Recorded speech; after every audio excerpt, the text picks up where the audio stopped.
ধন্যবাদ পেশুধি। আজকে শরীয়ত মারিফত পালা, আপনারা বসে করবেন, আল্লাহ আল্লাহ করবেন না, কোনো গন্ডগোল বাজবে না কবি ঢোল।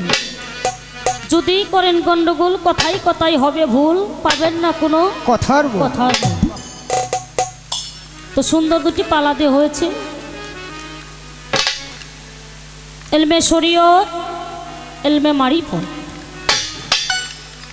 তো পালা যাওয়ার আগে আমাদের মাঝে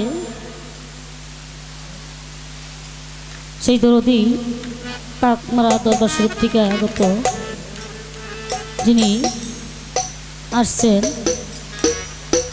সে আমার দরদি কালাম পীর সাহেব আমাদের মাঝে আসছে।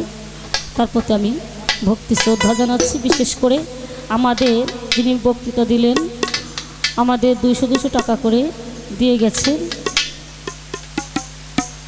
তার প্রতি আমি সালাম শ্রদ্ধা জানাচ্ছি। এবার এলমে শরীয়তের ভাগে দেওয়া হয়েছে আমাকে, আর এলমে মারিফতের ভাগে দেওয়া হয়েছে আমার যিনি ভাই, তার প্রতি কবির সরকার। তো আমরা এই শরীয়ত মারিফত পালা অনেক প্রকারই গাওয়া যায়, অনেকভাবেই গাওয়া যায়। তা আমরা এমনভাবে গাবো কেউ যেন কাউরে মনে আঘাত কখনো আমরা না দিই। বিশেষ করে এখানে আলেমেরও কিছু লোক আছে এবং মারিফতেরও লোক আছে, তাই আমরা এমনভাবে গাবো যেন কারো মনে কখনো আমরা কষ্ট না দিই। তাই সেই মাধ্যম থেকে আমি শরীয়তের ভাগে গাবো। এই শরীয়ত মারিফত, শরীয়ত তরিকত হকিকত, তারপর হইলেন মারিফত। ভালো না যার যার খাসিল দরদি। শরীয়ত ভালো, তরিকত ভালো, হকিকত ভালো, মারিফত ভালো। ভালো না যার যার খাসিলত, যার খাসিলত ভালো তার সব কিছু ভালো, যার খাসিলত ভালো না তার কোনো কিছুই ভালো না। তাই সেই উপলক্ষে আমি একটি শরীয়তের ভাগে থেকে একটি গান রাখি, তারপরে দেখি মাওলা যেদিকে নাই সেদিকে যাওয়ার চেষ্টা করব। ধন্যবাদ সকলে।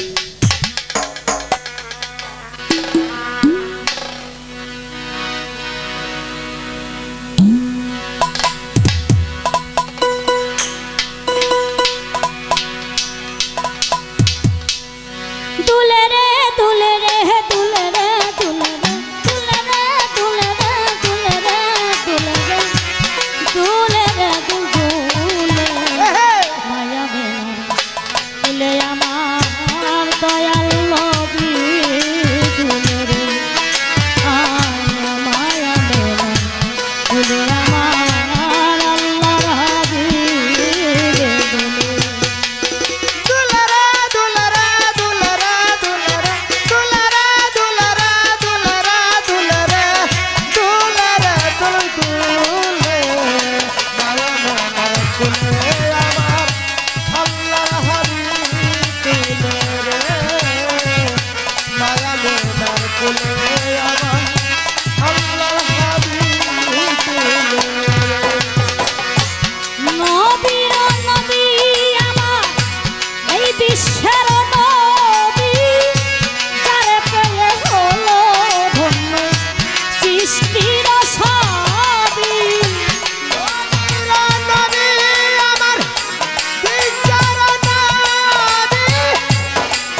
বাজান, তিনি হয়তো আমাকে চিনি না, কিন্তু আমি দেখছি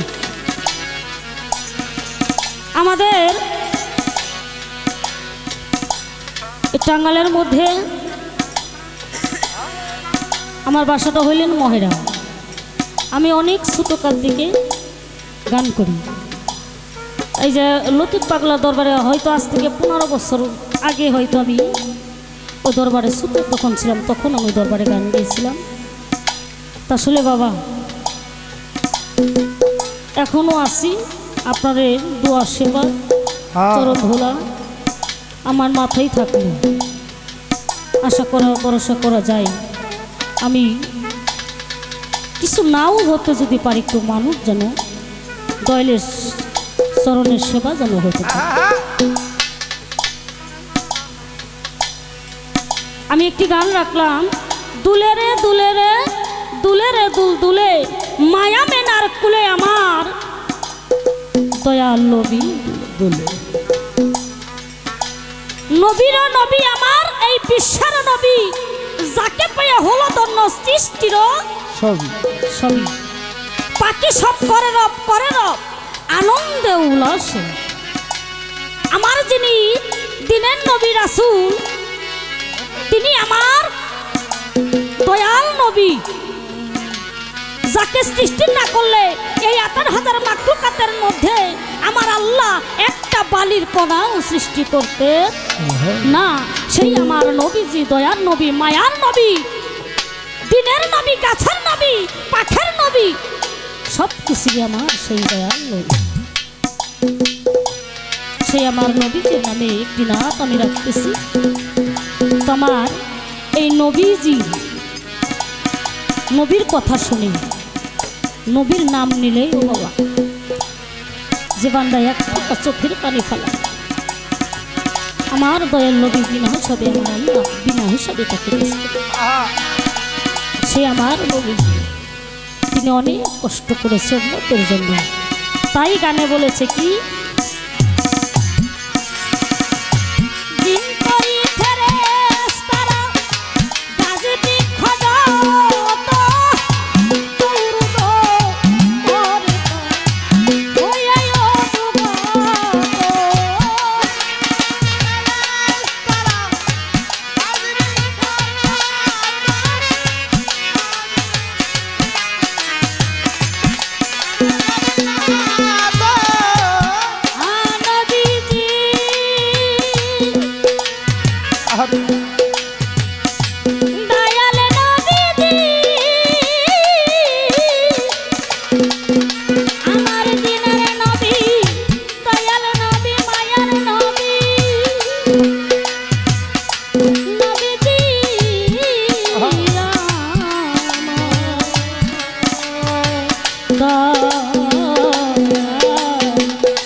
জিনপরি ফেরেশতারা গাছ বৃক্ষ যত দৌড়ুদ পরে তারা হইয়াই অনুগত। আমার নবী যখন দুনিয়াতে আসলেন তখন জিন পরি ফেরেশতারা গাছ বৃক্ষ যাহা কিছু আছে না কেন তারা দৌড়ুদ সেখানে পড়েছিল। সেই আমার মায়ার নবী তাই বলেছে কি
পালা দিল আসরের ভিতরে ধৈর্য ধরে নীরব থাকেন আপনারা বসিয়ে। আমরা আমার যিনি মারিফতের যিনি আলেম সাহেব ওনার কাছে আমি কিছু বোঝার জন্য কিছু প্রশ্ন, যেহেতু অনেক জ্ঞানী তোমার কাছে আমি কিছু বোঝার জন্য কিছু বলবো। বিষয়টা হইল এই যে মারিফত, এই মারিফতটা বিষয়টা কি, এই মারিফত কোথা থেকে এই মারিফতটা আসলো, এখন এই মারিফত বর্তমানে কার কাছে আছে।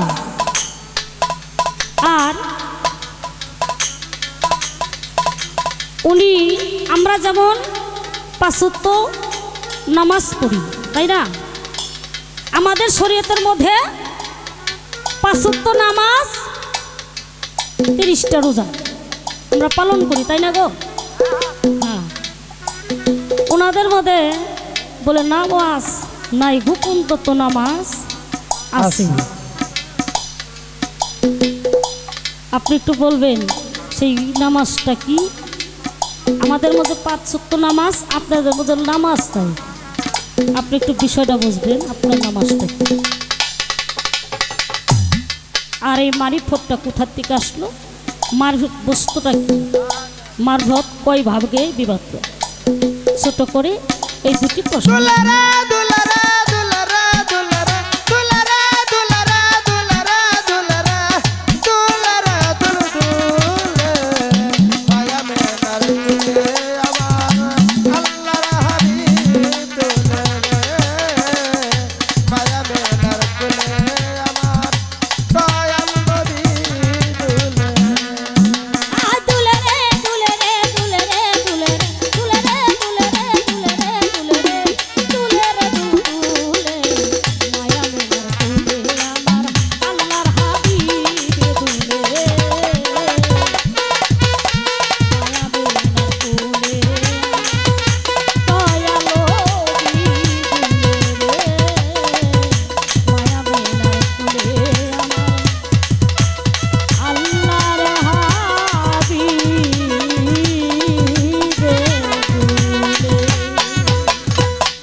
দুটি পালা হলো এলমে শরীয়ত, এলমে মারিফত।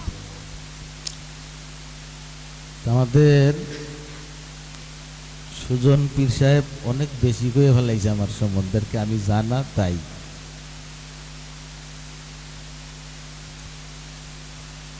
এই মারিফত সম্পর্কে যে জ্ঞান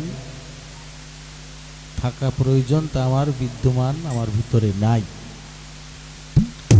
তারপরেও আমাদের জিটকার রশিদ আল চিস্তি একটি গান লেখছে, তুমি সেজে সেজে সাজ করিবে সেই কাজ, নইলে পাইবে লাজ হাসরের বেলায়।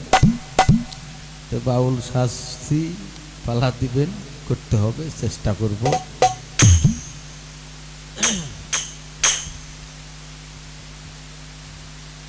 তো মারিফত কি এটা জানতে চাইছে আমার কাছে। তার কিছু আলোচনা কিন্তু আমাকে সুজন বিশ্বাস শুরু করছিল, কোথার থেকে আসলো? এটা হলো আরব থেকে আসছিল মারিফত। মান আরাফা নাফসাহু ফাকাদ আরাফা রাব্বাহু। এখানে চিনাচিনির বিষয় হয়েছে, নিজেকে নিজে চিনতে হবে। এখন চিনতে যে হবে, এই চিনতে চাইলে সেইখানে আসতে আমি দুলাল ভাইগো বাড়ি পর্যন্ত আইছি, কাছেই তো। তারপরে গেলে আর আসতে পারি নাই। কেন পারি নাই? চিনি না। উনি হুন্ডা নিয়ে আগে আগে আসছে, পিছে পিছে আইছি, চিনে মানুষ যদি চিনে দেখে আমার নিয়ে আইছে। চিনাচিনির বিষয় আছে। তার কিছু প্রশ্ন করছে, আপনারা আমাদের নামাজ কি ভাই কি, হয়তো নাকার দিয়ে সাহস পা নাই, নামাজ পড়বি না।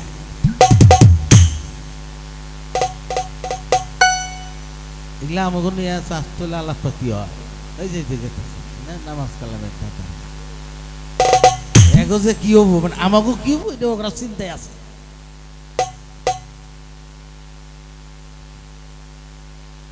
আল্লাহ ভরসা। আরে আমাকে নামাজ ওই নাগাদ কইছিল, আপনাকে নামাজ কি ব্যা। একটা কথা বলি, আপনারা জানুন ৮২ জায়গা কোরআনের মধ্যে এই নামাজের কথা, সেটা আপনার ব্যাকেই জানি না। আচ্ছা, এই কালবের কথা কতবার আছে কোরআনে? ১৩২ জায়গায় আছে কালবের কথা। হে আল্লাহ, ৮২ মধ্যে খুব আছে। এই ১৩২ বার যে বললো কালবের কথা, আল্লাহ স্পষ্ট করে বলছে যে কালবের মধ্যে ৭টা স্তর করে দিচ্ছি আমি।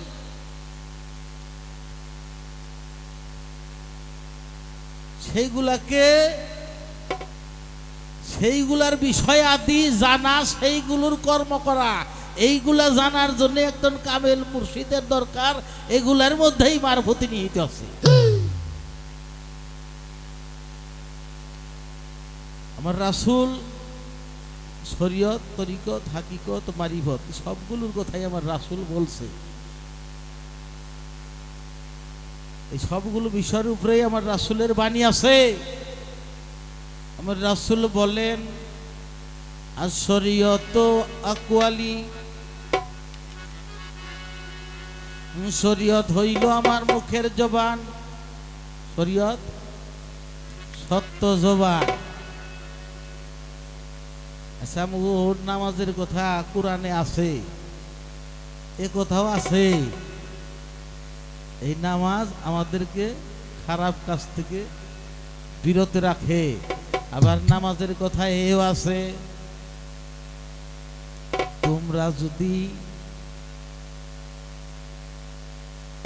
তোমরা কখনোই নামাজি হবে না। আর ওই নামাজি, ওই মুসল্লি অবশ্যই অয়েল দুজকবাসী হবে। মুসল্লি দুজক কি হবে?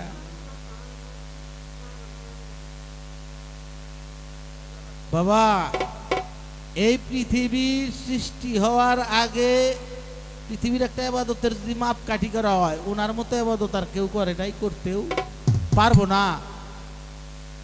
দলিলে আছে 9,40,000 বা 9.5 লক্ষ বছর ইবাদত করছে, তার ইবাদত এক নিমিষেই শেষ হয়ে গেল। আচ্ছা, আমি যার কথা কইছি আপনারা বুঝুন নাই, বুঝছুন? আচ্ছা, ওই হুজুর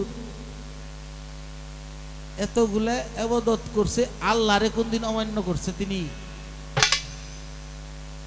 আল্লাহরে অমান্য করে নাই।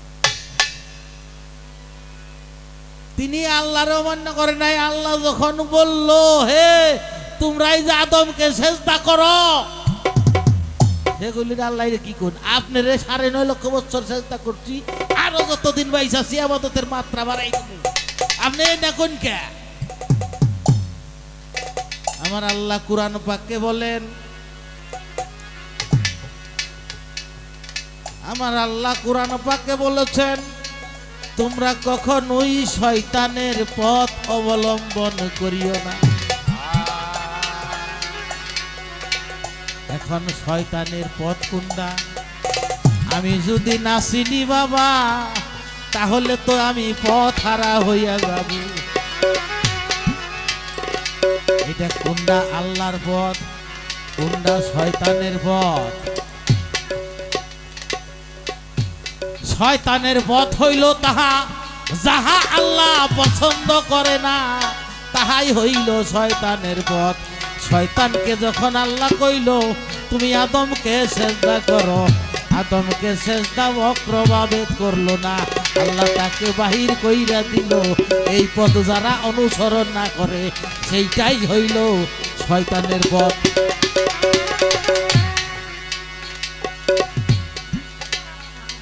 একদিন মুসা নবী আল্লাহর কাছে যায়, এক হুজুর একেবারে জুব্বা টুপি দাড়ি, খুব পরহেজগার মানুষ। এইটা আল্লাহর নবী, আপনি তো আল্লাহর সাথে কথা বললে বলেন, আল্লাহ তো রহমানুর রাহিম, আল্লাহর কাছে ক্ষমা চাইলে সবই ক্ষমা করে, আপনি একটু আমার কত কুবাই, উনি যেন আমারে ক্ষমা করে দেন। তো কমনি আল্লাহকে বলে, আল্লাহ রাস্তার মধ্যে এক ব্যক্তি আসছিল, আপনার কাছে এসে ক্ষমা চাইছে, আপনার নাম রহমান রহিম, সেই নামের জুড়ে তাকে ক্ষমা কইরা দেন।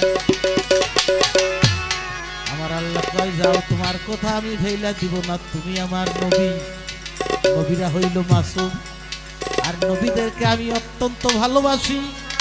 তুমি যখন একটা আবদার নিয়ে আসছো, আবদার আমি ফেইলা দিব না, তুমি তাকে যায়া বলবা ওই আরব শহরে আমার আদম নবীর একটা মাজার আছে, সেই মাজারকে উসিলা কইরা যেন কয়, আল্লাহ তুমি আদম নবীর উসিলা কইরা আমারে মাফ করে দাও। আয়েশা যখন বলছে আপনার কাম হয়ে গেছে, আল্লাহ আপনার গুনাহ মাফ করে দিব, আপনার গুনাহ করছেন তো বিলামি নয় না। মুসা নবী কয়, কি কইছে? আল্লাহ কইছে আদম নবীর মাজারে যাইয়া তাকে উসিলা কইরা ক্ষমা চাইলে আল্লাহ ক্ষমা করে দিবে। আসল রূপ বাইরে গেছে। জাহিদে কইছে কি যে সামনে আসাল সে নাই আমি করি না, ওর মাজারে যাবো। তুমি কে রাখো হনসিন না, আমি হেইতি তুই হেইতি। এখন যদি হেই পথে আমরা থাকি, সঠিক পথেই থাকে যারা মারি ভতের মানুষ তারা, কিন্তু যারা আম মানুষ তারা বুঝে না। আচ্ছা বাবা, একটা মানুষ যদি একেবারে পরিপূর্ণভাবে গোসল করে আসলো, এখন কয় যে দিদি আপনারা উজু করে হুন, উজু করে হুন, পাগল ছড়ার কোনটা, কেবল গোসলে করলে উজু করবো। বাবা এই কথাটা বললাম, নামাজ অর্থ কি, সালাত অর্থ কি? তাকে স্মরণ এবং তার সাথে সংযোগ করা। বাবা এ কথা যে আমাকে সুজন বিশ্বাস বোধ আমার গান যেহেতু শুনে ইউটিউবে শুনছে, আর আমি ওই যে দুলাল ভাই তো ওইদিকে গেছে, আমি জেনে থাকি বাবা একেবারে পারলে বান মসজিদ ঘরে ঘরে তে যে এতগুলা মসজিদের মধ্যে থাকি আর আমাগো নইল ওই যে একটা দল আছে সেই দলের হেড হইল আমাগুনে যে দল কয় মিলাদ নাই, নবী নাই, উরস নাই, মাজার নাই, দোয়া নাই, মোনাজাত নাই, ওরা খালি নাইয়ের মধ্যে আছে। বাবা আমাকে যে ফাইলার আমাকে গ্রামে কিন্তু কয়েকজন এইটার আসামি আছে। ফুম্মার একটা চলাইছাল নাম দেশে এটা এখানে ফাইলার মেলায় যে বোমা মারছাল সেইটার 1 নাম্বার আসামি আমাকে ওই পাশের গ্রাম বললা।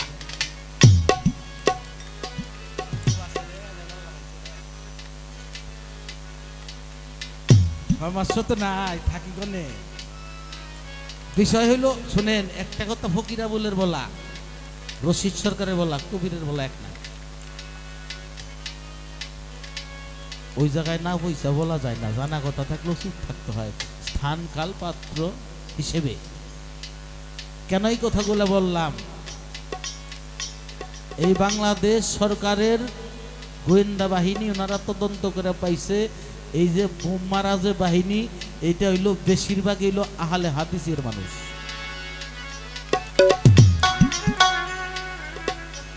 এইটা হইলো তোমাকে নামাজি কাম আর আমাকে এই যারা বাড়ি ভতের কাম। দেখো আমাদের এই মজলিসে হিন্দু মানুষ আছে, অন্যান্য স্বজাতির মানুষ আসে না। ফাইলার মেলায় যাই দেখুন বহুত হিন্দুরা পাক করে খাইতেছে। আমার খাজা বাবার দরবারে যাই দেখেন যার হাত দিয়া 96 লক্ষ মানুষ মুসলমান হয়েছে, তার মাঝে অসংখ্য হিন্দু মানুষ হয়েছে। শরীয়তের কোন অনুষ্ঠান রাহে জীবন আমাগো মারিফতের মানুষ আমরা যারা ফকিরি করি, ফকিররা ভাবে সকল মানুষকেই তারা মানুষ ভাবে। আমাদের মধ্যে কোনো ভেদাভেদ নাই, সকলেই মানুষ।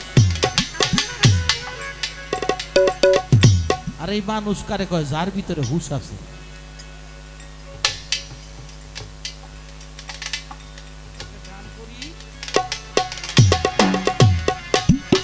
তারপরে আলোচনা করব ইনশাল্লাহ।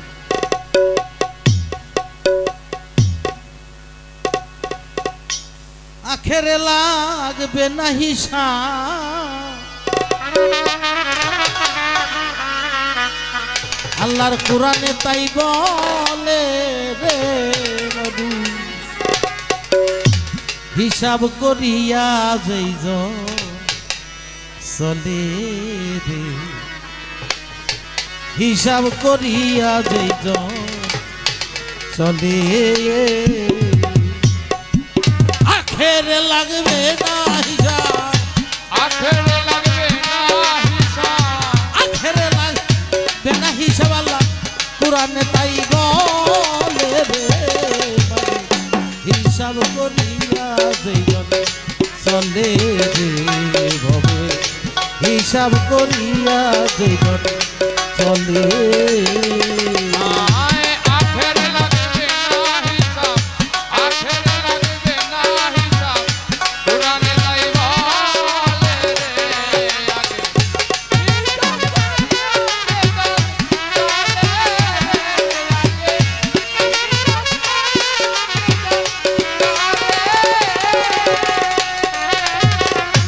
আল আউলিয়া লা খাউফুন কোরআনে তার বিবরণ, আল্লাহ তারে দুস্থ বলে ডাকে রে,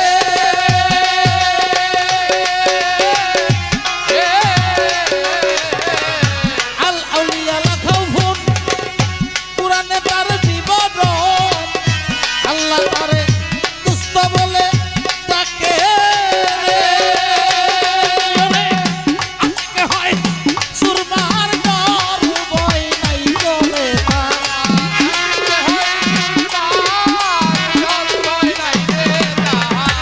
আজকে হয় সুরমার ডর ভয় নাই করে তার, নাতা বিধান নাতে ঘরে রে, হিসাব করিয়া যেইজন চলে রে ভবে, হিসাব করিয়া যেইজন চলে রে।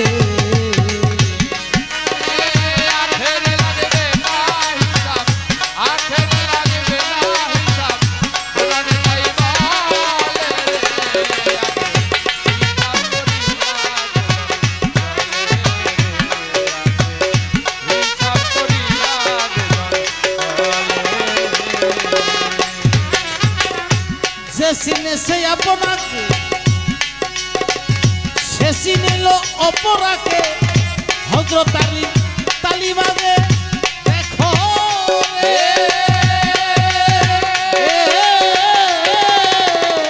যে চিনিল আপনারে, সে চিনিল অপরারে। হযরত আলী তালিবাগে দেখো রে। ওয়াফিয়ান হুসিকুম ওয়াফালা তুসিরুন।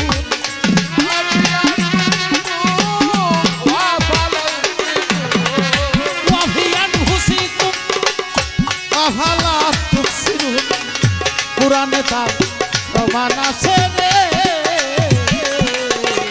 হিসাব করিয়া জীবন চলে হবে, হিসাব করিয়া জীবন চলে রে।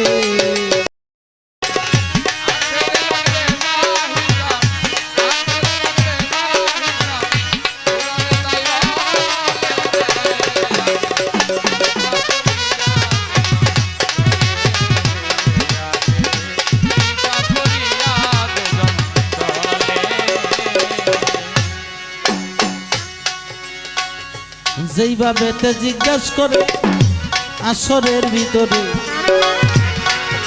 এই মারিফতের কয়টা স্তর আছে, কি কি ভাগ আছে বলো না আমার। এই মারিফতের মধ্যে ভাগ আছে বাবা আল্লাহর পরিচয় পাওয়া, নিজেকে নিজে চেনা, আল্লাহর দাসত্ব করা, গুপ্ত বিদ্যা অর্জন করা, হকুল একিনে আল্লাহকে সচক্ষে দেখা।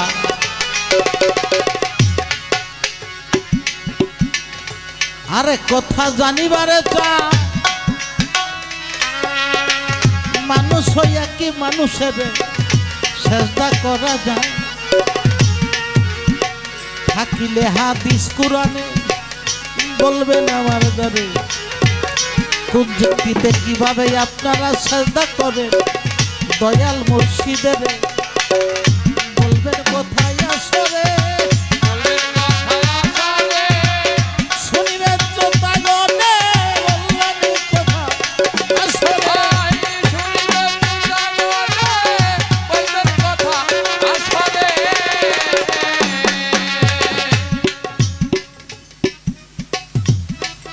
আমরা ডরাইয়া কই তাজিম সেজদা, ওইটাই সেজদা।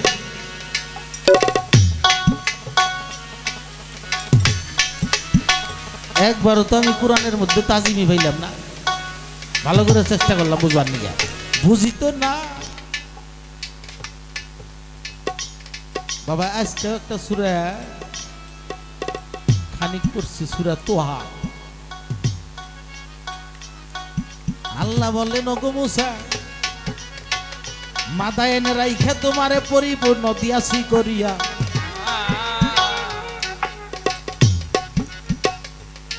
ফেরাউন বড় বাইরে গেছে, তার কাছে যাও না গো চলিয়া। মুসা বলে ওগো আল্লাহ আপনারে জানাই, আমার পরিবার হইতে একজন সাথী আমি চাই, যে আমার সমকক্ষ হবে, আমার সমকক্ষ হবে, আমায় সহযোগিতা করবে, আমার সমকক্ষ হবে। আমার সমকক্ষ হবে। মুসা নবীর দোয়ায় আল্লাহ তার ভাই হারুনকে নবী দায় বানাইয়া বলে, তাকে আমি দিলাম তোমার বুকটা প্রশস্ত দেই করিয়া। বীর দরকে যাইয়া তোমরা যাও না ওই দরবারে।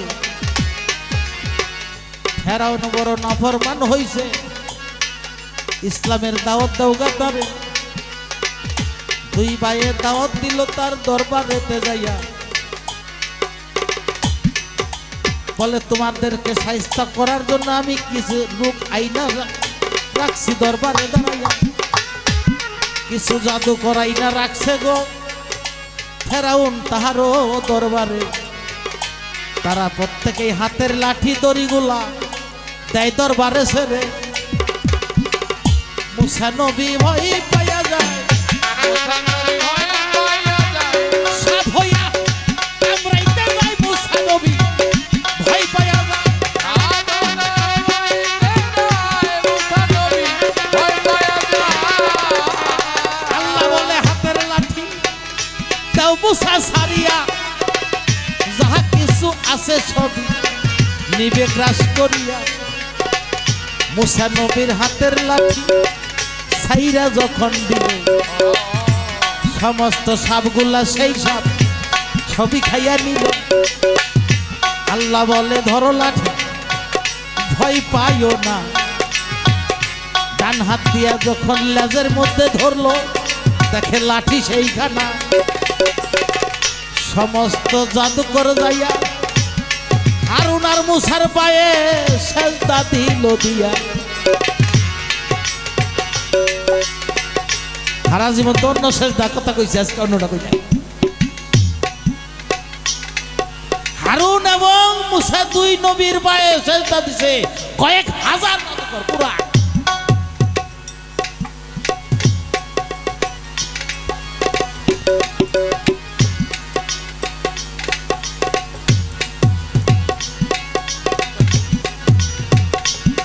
বাবা আরো সেজদার কথা আছে, যেটা আমরা অনেকবার বলি। সূরা ইউসুফের 100 নম্বর আয়াতের মধ্যে কবে স্বপ্ন দেখছে বাস্তবায়ন হয় কবে? কি স্বপ্নে দেখলো? বললো যে আমি স্বপ্নে দেখছি। বাবার কাছে বলতেছে কে? ইউসুফ নবী, হে আব্বা আমি একটা স্বপ্ন দেখছি, 11টা নক্ষত্র চন্দ্র সূর্য আইসা আমার পায়ে সেজদা করে। নবী চাপ দিয়া বুকের মধ্যে নিয়ে বললো বাবা, ইয়াকুব নবী বুকের মধ্যে নিয়ে বললো বাবা তুমি নবী হবে, তুমি এই কথা কারো কাছে বলিও না। আল্লাহরই তো খেলা, সে ভাইদের কাছে বলছে, অন্যের কাছে বলতে না করছে, ভাইদের কাছে বললে তো আর দোষ নাই। ভাইয়েরা শত্রু হয়ে গেল, আল্লাহর খেলা শুরু হয়ে গেল, তাকে হত্যা করতে চাইলো, হত্যা না কইরা তার বড় ভাইয়ের কথায় কূপের মধ্যে ফেলে দিল জিব্রাইলের মাধ্যমে।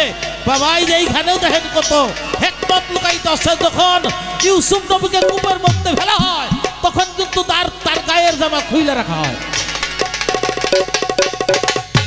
আল্লাহর একজন প্রেমিককে উলঙ্গ কইরা কূপের মধ্যে দিল গো সারিয়া।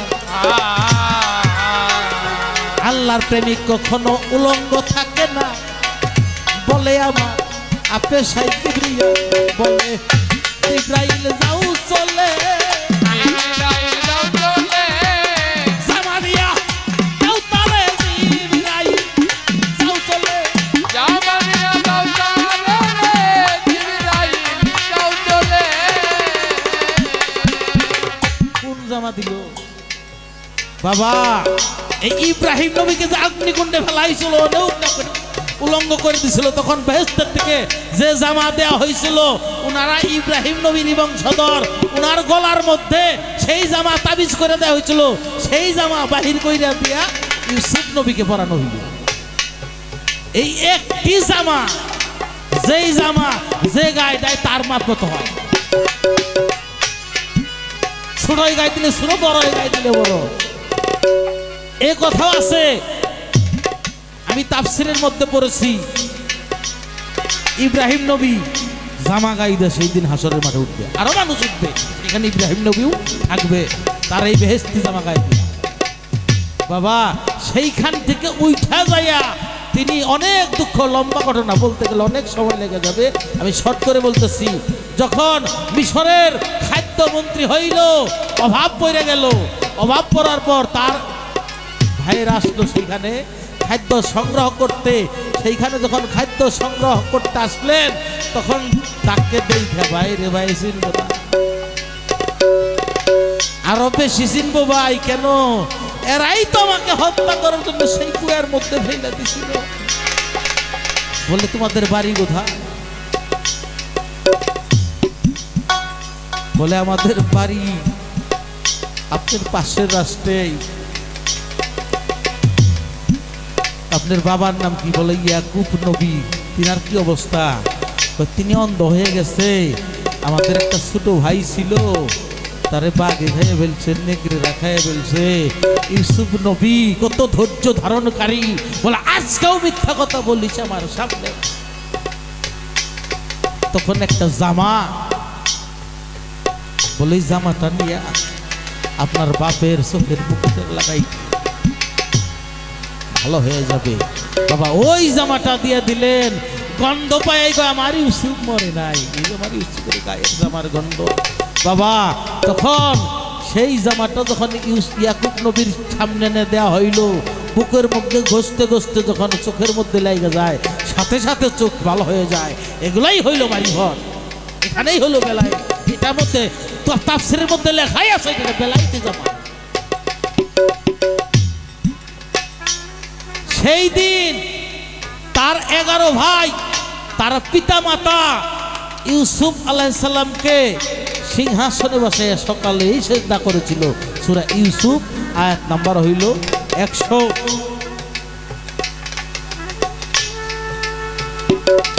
আরো আছে সূরা বাকারার আয়াত নাম্বার 34, যেটা প্রথম সিজদার কথা আল্লাহ ইবলিসকে হুকুম করছিল, যা না মানার কারণেই তার এই দুর্দশা হয়েছে। বাবা এখনো না মানলে তার এই দুর্দশাও বই, বাবা মিস নাই। সূরা আরাব আয়াত নাম্বার 11, সূরা হিজর আয়াত নাম্বার 31, বনী ইসরাইল আয়াত নাম্বার 61, সূরা কাহাব 50, সূরা তোয়াহা 116, সূরা সোয়াদ 74। এগুলি ব্যক্তির মধ্যে সিজদার কথা আছে।